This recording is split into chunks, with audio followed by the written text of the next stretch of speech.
Assalamualaikum warahmatullahi wabarakatuh. Perkenalkan, nama saya Den Marlina.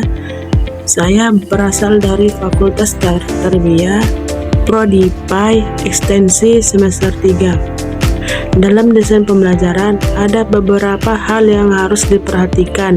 Yang pertama yaitu kompetensi dasar, yang kedua itu indikator, yang ketiga itu tujuan, yang keempat itu materi, yang kelima itu kuis. Kompetensi dasar. Yang pertama, menghayati nilai-nilai dari ketentuan Hitan. Yang kedua, menunjukkan perilaku bersih dan berani sebagai implementasi dari mempelajari ketentuan Hitan. Yang ketiga itu memahami ketentuan Hitan. Yang keempat, mengomunikasikan pengalaman melaksanakan Hitan. Indikatornya, yang pertama pengertian Hitan, yang kedua hukum Hitan, yang ketiga hikmah melaksanakan Hitan. Tujuan pembelajaran. Pertama, siswa mampu meyakini nilai-nilai dari ketentuan Hitan dengan optimis. Kedua, siswa mampu menampilkan perilaku bersih dan berani sebagai implementasi dari mempelajari ketentuan Hitan dalam kehidupan sehari-hari. Tiga, siswa mampu menjelaskan ketentuan Hitan dengan benar melalui ceramah dengan pemberian tugas. Keempat, siswa mampu menunjukkan pengalaman melaksanakan Hitan dengan percaya diri melalui wawancara. Selanjutnya, masuklah ke materi. 1. Pengertian Hitan. Salat seseorang tidak sah jika masih menempel najis pada badannya.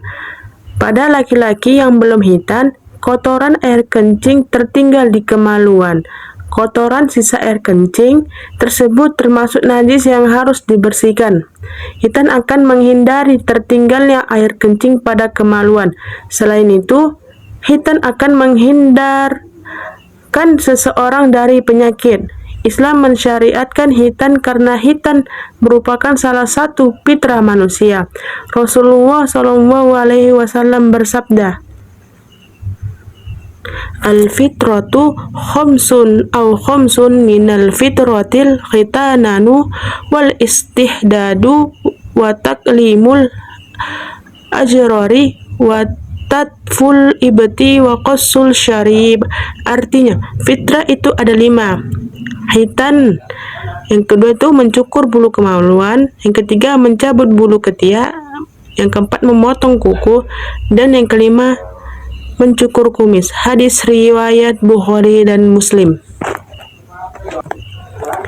Hitan menurut bahasa berarti memotong sebagian anggota badan tertentu. Anggota badan yang dipotong adalah ujung kemaluan. Ujung kulit kemaluan harus dipotong karena air kencing akan tersisa di tempat tersebut. Menurut seorang ulama, Hitan untuk laki-laki adalah memotong kulit yang menutupi khasyafah. Dengan Hitan, seluruh khasyafah terbuka dan tidak ada kulit yang menutupinya. Khasyafah adalah kepala kemaluan. Adapun Hitan untuk perempuan adalah memotong kulit yang berada di ujung kemaluannya. Ujung kemaluan dapat menghimpun berbagai penyakit. Untuk menghindarkannya, ujung kemaluan perlu dihitan. Hitan dapat mensucikan diri dari najis dan menghindarkan diri dari penyakit. Yang kedua, hukum Hitan.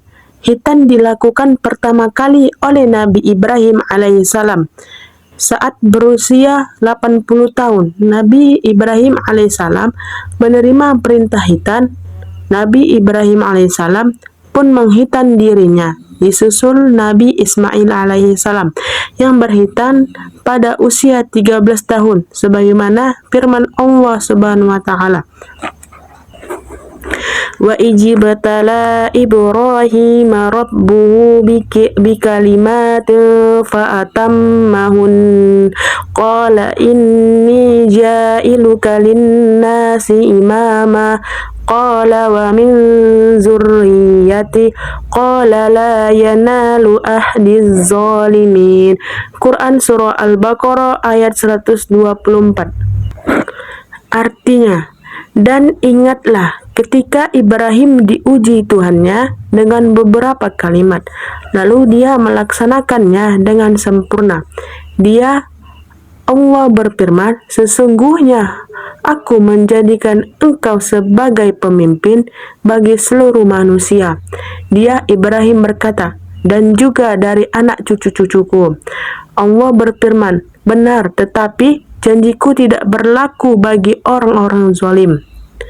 Quran Surah Al-Baqarah ayat 124. Allah Subhanahu wa taala berfirman dalam Quran Surah An-Nisa ayat 125. Wa man ahsanu dinam mimman aslama wajhahu lillahi wa huwa muhsinu wattabaha millata Ibrahim hanifa wattakhadallahu Ibrahim khalila.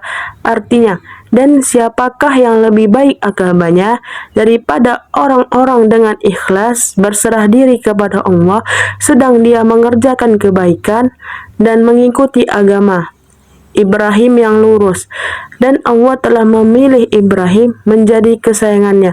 Quran Surah An-Nisa ayat 125. Berdasarkan ayat tersebut, orang yang baik agamanya adalah yang mengikuti ajaran Nabi Ibrahim alaihissalam. Salah satunya adalah syariat tentang khitan. Khitan diisyaratkan juga oleh Nabi Muhammad SAW. Dengan kata lain, khitan merupakan syariat Islam yang harus dilaksanakan oleh umat Islam. Rasulullah SAW juga pernah bersabda, "Ihtanu Ibrahimu ba'da saminina sattatun wahtananna bil qudum." Artinya, Ibrahim alaihissalam melakukan khitan setelah berusia 80 tahun. Beliau berkhitan dengan kampak. Hadis riwayat Bukhari dan Muslim. Ketiga, hikmah melaksanakan khitan. Khitan sebagai salah satu perbuatan yang diisyaratkan agama, menjalankan perintah agama, dan apa yang dilakukan oleh Nabi Muhammad SAW merupakan ibadah. Selain mengandung nilai ibadah, ada hikmah dan manfaat dari khitan. Berikut ini hikmah dan manfaat khitan. Yang pertama, menjadi pembeda antara muslim dan orang kafir. Yang kedua, bermanfaat untuk menjaga diri dari najis. Yang ketiga, dapat membantu kelancaran buang air kecil. Yang keempat, terhindar dari penyakit kelamin. Yang kelima, melatih ketaatan dan kepatuhan terhadap perintah Allah Subhanahu wa taala. Setelah kita ke materi kuis. Soal yang pertama, syariat khitan pertama kali dilakukan oleh A. Nabi Muhammad SAW, B. Nabi Ibrahim alaihissalam, C. Nabi Ismail alaihissalam, D. Nabi Adam alaihissalam. Dan soal yang kedua, Nabi Ibrahim alaihissalam dikhitan pada usia A. 12 tahun, B. 60 tahun, C. 25 tahun, D. 80 tahun. Itulah yang bisa saya sampaikan. Lebih dan kurangnya saya mohon dimaafkan. Billahi taufiq walhidayah. Assalamualaikum warahmatullahi wabarakatuh.